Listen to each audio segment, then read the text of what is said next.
નશાકારક સિરપના ગેરકાયદે વેચાણ મુદ્દે ભાવનગર એસઓજીએ કરી મોટી કાર્યવાહી. ચિત્રા જીઆઈડીસી વિસ્તારમાંથી એસઓજીની ટીમે કોડેન ફોસ્ફેટ ધરાવતી કપ સિરપનો મોટો જથ્થો ઝડપી પાડ્યો.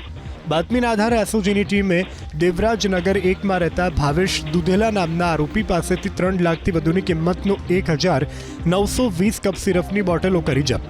પોલીસના જણાવ્યા મુજબ ઝડપાયેલા આરોપી ભાવેશ પાસે ફાર્માસિસ્ટનું લાયસન્સ તો છે, પરંતુ જ્યારે રેડ કરવામાં આવી ત્યારે પોલીસને દવાઓને બદલે સિરપનો જથ્થો મળી આવ્યો હતો.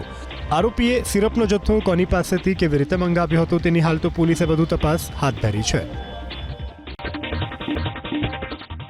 નશાકારક સિરપના ગેરકાયદે વેચાણ મુદ્દે ભાવનગર એસઓજીએ કરી મોટી કાર્યવાહી.